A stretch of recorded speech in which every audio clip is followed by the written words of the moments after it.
나눔의 집 문제는 아직도 진행 중이라는 게 직원들의 호소입니다. 가장 가까이에서 20년 동안 할머니들을 보살펴온 원종선 간호사와 7명의 직원들을 대표해서 청와대 국민청원 게시판에 글을 올린 김대월 하계실장. 지금부터 이 두 분의 얘기를 들어보겠습니다. 예, 나와주셔서 감사합니다. 감사합니다.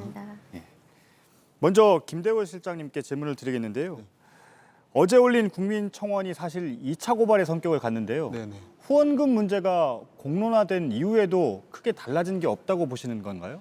네, 지금도 나눔의 집에서는 후원금 유용이 서슴지 않게 일어나고 있고요. 예. 또 하나는 그 이사 스님들이 저번 달부터 이제 2명의 운영진을 새로 채용을 했는데 그분들이 이제 공익 제보자들을 이제 여러 가지 방법으로 좀 괴롭히고 있고 이런 상황입니다. 그래서 더 이상 기댈 곳이 없어서 청원을 좀 선택하게 됐습니다. 예. 지금도 후원금 유용을 서슴지 않고 있다. 이 부분 좀 구체적으로 말씀해 주시죠. 일단 후원금으로 그 안신건 소장 개인 명의로 땅을 샀었어요. 예. 주차장, 나눔의 주차장 부지를 샀었는데 그게 이제 경기도에서 감사가 나오니까 그거를 이제 가등기 신청을 합니다. 근데 그걸 법무사를 통해서 했기 때문에 법무사 수수료가 발생을 하게 되는데 그걸 이제 후원금을 납부하라고 계속 얘기를 해서 법인 후원금으로는 지출할 수 없다고 하니까 그 새로 채용된 분이 시설 후원금으로 그걸 납부하게 된 겁니다. 걸리면 이제 문제가 되면 다시 이제 돌려놓는 형식이거든요. 그러니까 항상 이런 식이 이게 문제인 거죠. 문제가 발견되면 돌려놓고 발견되지 않으면 그냥 가는 거고요. 이게 예. 나눔의 가장 큰 문제라고 생각합니다. 예. 근데 청원 내용을 보면요. 새로 채용된 운영진이 오자마자 사무실에 CCTV를 가리고 물건을 정리했다. 이런 내용이 있는데요.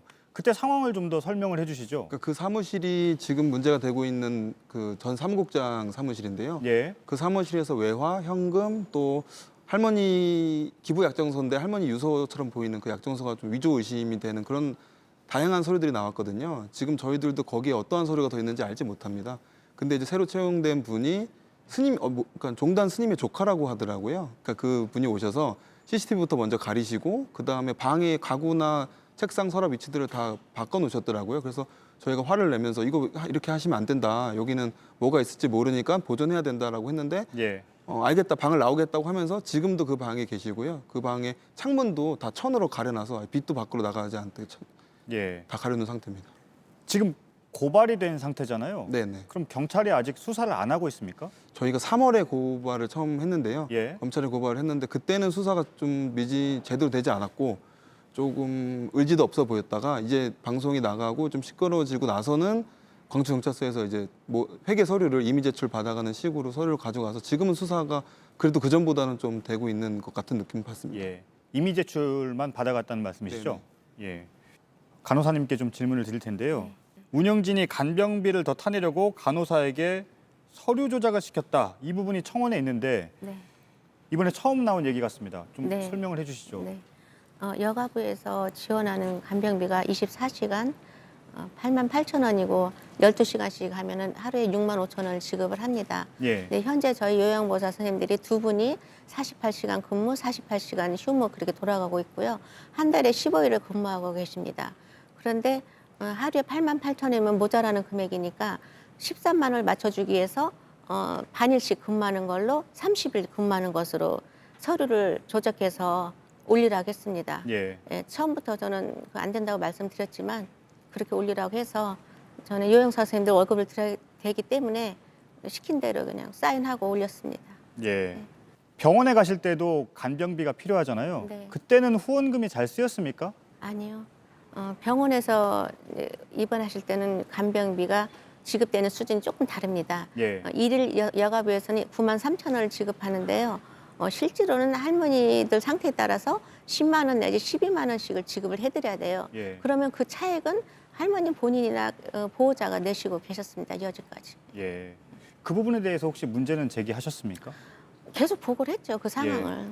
보고를 했는데 거기에 대해서는 어떤 대책도 없었습니다. 예. 예. 그러니까 할머니 개인 물품, 예. 뭐 그다음에 나들이 이런 부분에서 돈이 쓰이는 거로 사실은 거의 보지를 못했어요. 그 할머니한테도 여쭤봤는데 지금 방 안에 계신 물건 뭐 다 자기 돈으로 사신 거라고 사무실에 사준 건 없다 예. 이렇게 말씀하시는 거 보고 저도 또 근무하면서 할머니한테 개인적으로 어떤 물건을 사주거나 하는 걸 본 적이 없거든요. 뭐 병원비도 안 내는데 사실 물품을 사준다는 게 사실은 뭐 어불성설이죠. 예. 답답했던 일도 많으셨을 텐데 가장 안타까웠던 일이 있다면 어떤 게 있었을까요? 뭐 여러 가지가 있지만요.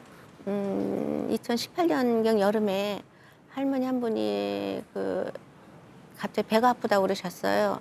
그래서 배가 아파서 병원에 가야 된다고 소장님께 보고를 했더니 오늘 저기 지자체에서 후원회 행사하겠는데 거기 가셔야 된다고 예. 안 된다고 그러셔서 아니라고 좀 배가 아프신데 어딜 가시냐고 안 된다고 그래도 가야 된다고 그래서 안 된다고 제가 그냥 모시고 저는 응급실로 갔거든요.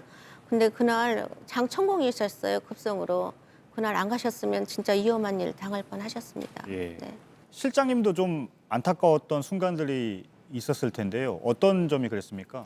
여러 가지가 있지만 이제 나눔의 집에 이제 조금 높으신 분들, 예. 좀 정치인 분들이나 국회의원 분들이 오시면 운영진이 할머니들을 먼저 좋은 옷을 입게 해서 미리 이렇게 소위 말하면 대기를 이렇게 하게 만들어놔요.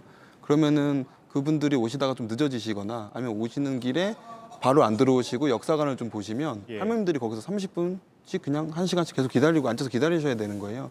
그럼 다리가 아프신 할머니 들어갔다 다시 나오시고 뭐 이런 상황도 있었고요. 또 할머님들이 나눔에 비해서 어떤 불편함, 생활하시는데 불편함에 대한 민원을 제기하시면 뭐 할머니 착각하지 마라. 나눔의 집이 있어야 할머니가 있는 거다. 나눔의 집 고마워해야 된다. 이런 말이거나 아니면 할머니가 직접 스님한테 얘기해라.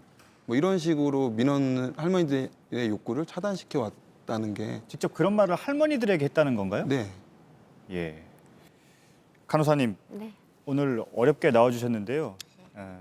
끝으로 하시고 싶은 말씀이 있으시면 시간을 드리겠습니다. 네.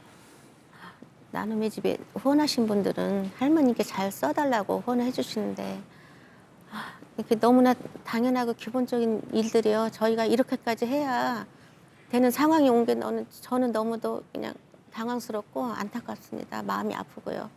그리고 더 혜택을 받고 사셨어야 될 할머님들이 그걸 다 누리지 못하고 가신 것은 너무 제가 죄송스러운 마음이 들고요. 예. 이제라도 후원금이 살아계신 할머님들과 그 제2의 피해자이신 그 가족들을 위해서 유가족을 위해서 필요한 역할을 할 수 있는 나눔의 집이 되었으면 합니다. 예. 두 분 말씀 잘 들었습니다. 여기까지 듣겠습니다. 네. 감사합니다. 감사합니다. 오늘 인터뷰와 관련해서 나눔의 집 운영진이나 법인으로부터 반론이 들어오면 저희가 반영을 하도록 하겠습니다.